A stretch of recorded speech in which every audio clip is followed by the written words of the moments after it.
retenu, Patrice? On parle de Johnny dans la presse? Oui, Johnny est à la une de pas mal de journaux ce matin. Alors bon, comme on a quasiment tout dit, je vais vous raconter la petite histoire dans la grande histoire. Et la petite histoire, c'est celle de Boris Lano. Vous ne le connaissez pas?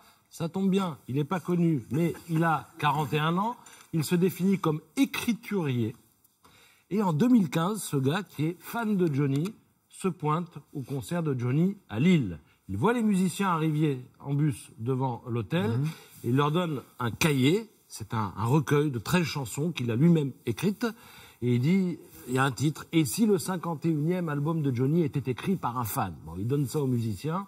Il dit, ouais, on va le donner à Johnny.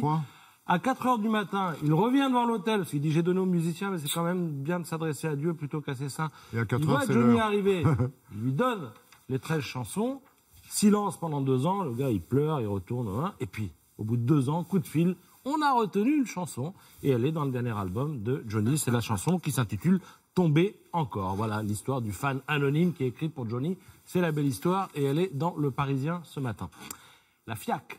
195 exposants, ça commence aujourd'hui, ça se termine dimanche. Ils viennent de 27 pays, ils sont installés sur 7 sites, l'Asie est en flèche avec l'Inde, le Japon, la Corée, la Chine aussi, il y avait un seul exposant chinois l'an dernier, il y en a 4 cette année. Pour la première fois, la Grèce, le Pérou, l'Irlande sont représentés, donc tout ça évidemment ça se passe à Paris. L'avenue Winston Churchill, dont tout le monde ici sait qu'elle sépare le Petit Palais du Grand Palais, va être rendue aux piétons et ce que vous trouverez à la FIAC, eh ben, vous pouvez en avoir un avant-goût ce matin dans le Figaro, ainsi que dans le magazine L'Éventail, qui nous propose une interview de Jennifer Flay, qui est la directrice générale de la FIAC. Elle explique qu'il y a la FIAC, certes, mais ce qui est intéressant, c'est aussi la FIAC hors les murs. C'est-à-dire que quand on sort du Pied du Grand Palais, on a par exemple un parcours d'architecture sur la place de la Concorde, avec la création d'un village éphémère, avec des installations de Jean Prouvé, de Claude Parent. La façade du Grand Palais, tous les soirs à partir de 19h, on y projettera des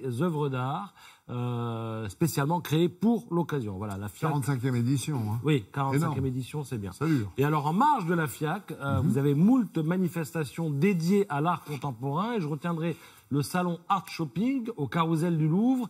Là, c'est intéressant. Pourquoi? Parce que là, vous y allez et c'est, abordable. On peut s'acheter des choses. Pourquoi? Parce que ce sont 450 artistes venus du monde entier pour vendre leurs œuvres. Ça dure pendant 3 jours. Il y a 1700 œuvres à vendre, mais c'est à prix d'atelier. Ce sont des gens qui ne sont pas forcément connus et qui viennent proposer des œuvres comme celle-ci. Et vous pouvez, encore une fois, acheter à prix d'atelier. Il y a des peintres, évidemment, mais des photographes, des sculpteurs, des artistes numériques. L'idée de Art Shopping, elle est plutôt sympa. C'est-à-dire que les artistes sont présents, ils sont là, vous êtes là, vous pouvez leur parler, ils expliquent leur œuvre, vous échangez avec eux. Donc c'est au Carrousel du Louvre. Il n'y a pas d'œuvres qui se découpent avant qu'on les achète. Alors, allez savoir. Il y a on aura peut-être même surprise.